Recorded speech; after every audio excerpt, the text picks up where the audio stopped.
लातूर म्हटलं की पटकन दोन नावं समोर येतात. पहिलं माजी मुख्यमंत्री विलासराव देशमुख यांचं आणि दुसरं म्हणजे राजश्री शाहू महाविद्यालय. वैद्यकीय, अभियांत्रिकी यासारख्या अभ्यासक्रमांना प्रवेशासाठी या महाविद्यालयाची राज्यभरात ख्याती झाली आहे. राज्यात शिक्षणाचा लातूर पॅटर्न याच महाविद्यालयामुळे नावरूपाला आला. 12वीच्या निकालात या महाविद्यालयाचा राज्यभरात दबदबा आहे. त्यामुळे या महाविद्यालयात प्रवेशासाठी विद्यार्थ्यांची झुंबड उडते. विलासराव देशमुख राज्याचे 2 वेळा मुख्यमंत्री झाले. राजकारणात त्यांचं आगळंवेगळं स्थान आहे. ऑगस्ट 2024 मध्ये शाहू महाविद्यालय वेगळ्याच कारणासाठी चर्चेत आलं. शिवछत्रपती शिक्षण संस्थेमार्फत हे महाविद्यालय चालवलं जातं.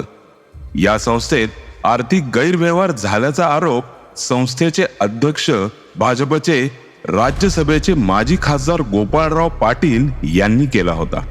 संचालकांनी त्यांच्या आरोपांना उत्तर दिलं. या निमित्ताने डॉक्टर गोपाळराव पाटील उर्फ अप्पा यांचं नाव पुन्हा चर्चेत आलं. उस्मानिया विद्यापीठातून MBBS DCH केलेल्या अप्पांनी कर्नूलसह कोल्हापूर जिल्ह्यातील कुरुंदवाडला वैद्यकीय अधिकारी म्हणून काम केलं. नंतर ते लातूर येथे आले आणि वैद्यकीय व्यवसायात स्थिरावत अवघ्या लातूर जिल्ह्याचे अप्पा बनले. वैद्यकीय शैक्षणिक क्षेत्रात नावलौकिक प्राप्त केल्यानंतर अप्पांनी चारित्र्य संपन्न राजकीय नेते अशी ही स्वतःची ओळख निर्माण केली. डॉक्टर गोपाळराव पाटील हे मूळचे धाराशिव जिल्ह्याच्या उमरगा तालुक्यातील कवठा गावाचे रहिवासी आहेत. माजी मुख्यमंत्री विलासराव देशमुख यांचे ते चुलत मामा. असं असलं तरी डॉक्टर पाटील हे सुरुवातीपासूनच भाजपमध्ये आहेत. व्यवसायाने बालरोग तज्ज्ञ असलेल्या डॉक्टर पाटील यांनी रुग्णसेवेतही स्वतःची वेगळी ओळख निर्माण केली आहे. डॉक्टर पाटील यांनी लातूर लोकसभा मतदारसंघातून 4 वेळेस निवडणूक लढवली, मात्र ते विजयी होऊ शकले नाहीत. 4ही निवडणुकांमध्ये देशाचे माजी गृहमंत्री शिवराज पाटील चाकूरकर यांच्याकडून त्यांना पराभव स्वीकारावा लागला. विशेष म्हणजे त्यावेळी उमरगा तालुका हा लातूर लोकसभा मतदारसंघाला जोडलेला होता. डॉक्टर पाटील यांचं कवठा गाव लातूर लोकसभा मतदारसंघातच होतं. लोकसभेच्या सलग 4 निवडणुकांमध्ये पराभूत झाले तरी डॉक्टर पाटील हे भाजपासाठी महत्वाचे नेते आहेत. मराठवाड्यात त्या काळात काँग्रेसचा जोर होता. लातूर जिल्ह्यात माजी मुख्यमंत्री विलासराव देशमुख, माजी मुख्यमंत्री डॉक्टर शिवाजीराव पाटील निलंगेकर यांच्यासारखे काँग्रेसचे दिग्गज नेते होते. या काळात भाजपला रुजवण्यात डॉक्टर पाटील यांना मोठा पुढाकार होता. त्यामुळेच पक्षांनी त्यांना राज्यसभेवर संधी दिली होती. काँग्रेसचे दिग्गज नेते शिवराज पाटील चाकूरकर हे लातूर लोकसभा मतदारसंघातून सलग 7 वेळा विजयी झाले होते. त्यापैकी 4 निवडणुकांमध्ये त्यांची डॉक्टर गोपाळराव पाटील यांच्याशी लढत झाली होती. भाजपने पहिल्यांदा 1991 मध्ये डॉक्टर पाटील यांना चाकूरकर यांच्या विरोधात रिंगणात उतरवलं होतं. त्या निवडणुकीत शिवराज पाटील चाकूरकर यांना 2,37,853 मते मिळाली, तर गोपाळराव पाटील यांना 1,79,135 मते मिळाली. डॉक्टर पाटील यांचा 58,718 मतांनी पराभव झाला. त्यानंतर 1996च्या लोकसभा निवडणुकीत भाजपने डॉक्टर पाटील यांनाच उमेदवारी दिली. त्या निवडणुकीत त्यांचा तब्बल 79,000 मतांनी पराभव झाला. 1998च्या निवडणुकीत मात्र त्यांचा निसटता पराभव झाला. चाकूरकर यांना 3,22,265 तर डॉक्टर पाटील यांना 3,18,938 मते मिळाली. केवळ 3,327 मतांनी डॉक्टर पाटील पराभूत झाले होते. पुढे 1999च्या निवडणुकीतही चाकूरकर यांनी डॉक्टर पाटील यांचा 40,000 मतांनी पराभव केला. त्यानंतर डॉक्टर पाटील यांना भाजपनं राज्यसभेवर संधी दिली. पुढच्या निवडणुकीत भाजपनं उमेदवार बदलला. रूपाताई पाटील निलंगेकर यांना उमेदवारी देण्यात आली. रूपाताई यांनी 2004च्या निवडणुकीत चाकूरकर यांचा पराभव केला होता. कवठा येथील आध्यात्मिक परोपकारी कुटुंबात गोपाळराव यांचा 3 ऑक्टोबर 1931 रोजी जन्म झाला. तेरणा नदीच्या काठावर वसलेल्या या गावाला ऐतिहासिक वारसा आहे. गावात प्राचीन काळातील मंदिरं आहेत. गोपाळराव यांचे वडील विठ्ठलराव पाटील यांना समाजात मान होता. तो त्यांच्या दानशूर वृत्तीमुळं. शालेय जीवनातच गोपाळराव यांची चौकस बुद्धी, त्यांच्या हुशारीची चुणूक दिसून आली होती. संयुक्त कुटुंबात वाढल्यामुळे त्यांच्या अंगी समंजसपणाही वाढत गेला. 8-9 वर्षांच्या वयातच त्यांना संस्कृत श्लोक तोंड पाठ झाले होते. पुढे विठ्ठलराव यांनी गोपाळराव यांच्यासह आपल्या तिन्ही मुलांना शिक्षणासाठी लातूर येथे ठेवलं. त्यासाठी त्यांनी भाड्याने एक घर घेतलं होतं. मारवाडी राजस्थान विद्यालयात गोपाळराव यांचे शिक्षण सुरू झाले. तेथे त्यांनी अल्पावधीत शिक्षकांची मने जिंकली. काही अडचणींमुळे गोपाळराव आणि त्यांच्या भावंडांना नंतर बाबळगाव येथे नातेवाईकांकडे राहावं लागलं. तेथून शाळेसाठी ते लातूरला ये जा करत असत. शिक्षक सेवा वृत्तीने काम करण्याचा तो काळ होता. शिक्षक विद्यार्थ्यांकडे वैयक्तिक लक्ष द्यायचे, त्यांच्यातील गुण हेरायचे, त्यांच्या आवडीनिवडी जाणून घ्यायचे आणि ते गुण विकसित करण्यासाठी प्रयत्न करायचे. त्यातूनच गोपाळराव हे इंग्रजी विषयात निपुण झाले.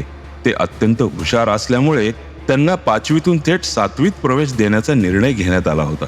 मात्र गोपाळराव यांनी त्याला नम्रपणे नकार दिला होता, असा उल्लेख त्यांच्यावर लिहिण्यात आलेल्या कर्मयोगी डॉक्टर गोपाळराव पाटील या पुस्तकात आहे. विद्याधर कांदे पाटील यांनी हे पुस्तक लिहिलं आहे.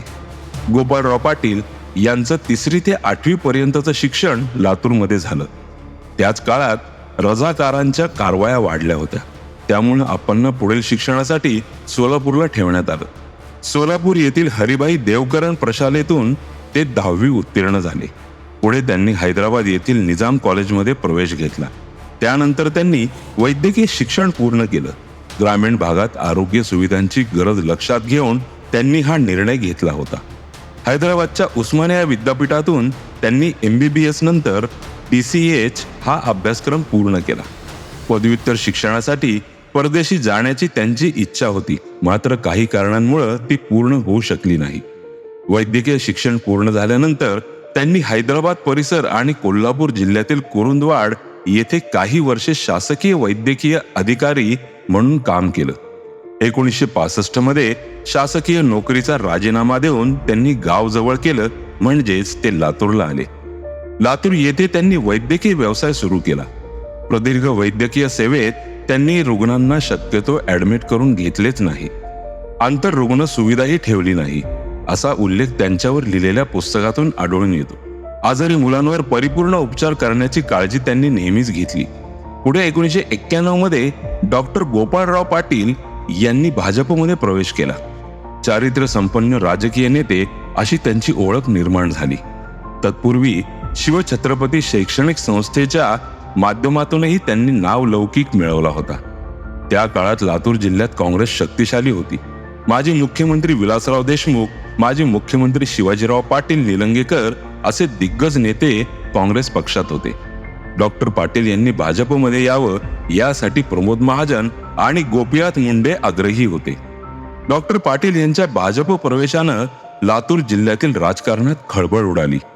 लातूर जिल्ह्यात आज भाजपनं बस्तान बसवलं आहे. त्याची सुरुवात डॉक्टर पाटील यांच्या भाजप प्रवेशानं झाली होती, असं म्हटलं तर वावगं ठरू नये. वैयक्तिक आयुष्यात डॉक्टर पाटील यांना अनेक आघात झेलावे लागले. त्यांच्या 3 अपत्यांचा दुर्धर आजारानं मृत्यू झाला, असा उल्लेख त्यांच्यावर लिहिलेल्या पुस्तकात आहे. या धक्क्यातून तेही सावरले आणि कुटुंबियांनाही सावरले. आपले दुःख बाजूला सारून त्यांनी समाजसेवा आणि वैद्यकीय सेवेवर लक्ष केंद्रित केले. त्यांना 3 मुली आणि 1 मुलगा अशी 4 अपत्ये आहेत. सर्वजण आपापल्या व्यवसायात स्थिरस्थावर झालेले आहेत. आपणना एकही निवडणूक जिंकता आली नाही, म्हणून त्यांचे महत्त्व कमी होत नाही. लातूरच्या वैद्यकीय, शैक्षणिक आणि राजकीय क्षेत्राला त्यांच्यामुळे वलय प्राप्त झालं आहे. त्यांनी भाजपमध्ये प्रवेश करू नये असे अनेकांना वाटत होते. अनेकांनी तशी भावना त्यांच्याजवळ बोलून देखील दाखवली होती, मात्र आप्पा आपल्या निर्णयावर ठाम राहिले होते. ते स्वतः निवडणुकीत विजयी होऊ शकले नाहीत, मात्र लातूर जिल्ह्यात भाजपच्या यशाचा पाया त्यांनी रचला, हे नाकारता येत नाही. राजश्री शाहू महाविद्यालयातून बाहेर पडलेले विद्यार्थी देशभरातील बहुतांश वैद्यकीय महाविद्यालयांमध्ये शिकताना दिसून येतील. या शिक्षण संस्थेला राज्यभरात नावलौकिक मिळवून देण्यात आप्पांचाही मोठा वाटा आहे. राजकारणात प्रवेश केल्यानंतरही आप्पांनी रुग्णसेवा बंद केली नव्हती. डॉक्टरांना पृथ्वी तलावरील देव म्हटलं जातं, या व्याख्येत आप्पा तंतोतंत बसतात। वयोमानानुसार अलीकडे त्यांनी वैद्यकीय सेवा बंद केली आहे। राजकारणात सक्रिय असताना वाद निर्माण होईल असं विधान त्यांनी अपवादानंही केलं नाही। विरोधकांवर टीका करताना त्यांनी भाषेची मर्यादा पाळली, भान राखले। आप्पा हे सुसंस्कृत आहेत। त्यांनी लोकसभेची निवडणूक शिवराज पाटील चाकूरकर यांच्या विरोधात लढवली। चाकूरकर हेही सुसंस्कृतपणासाठी ओळखले जातात। निवडणुकीत अपयशी ठरले असले तरी आप्पांनी आपल्या कार्याने लातूरचा नावलौकिक वाढवला आहे।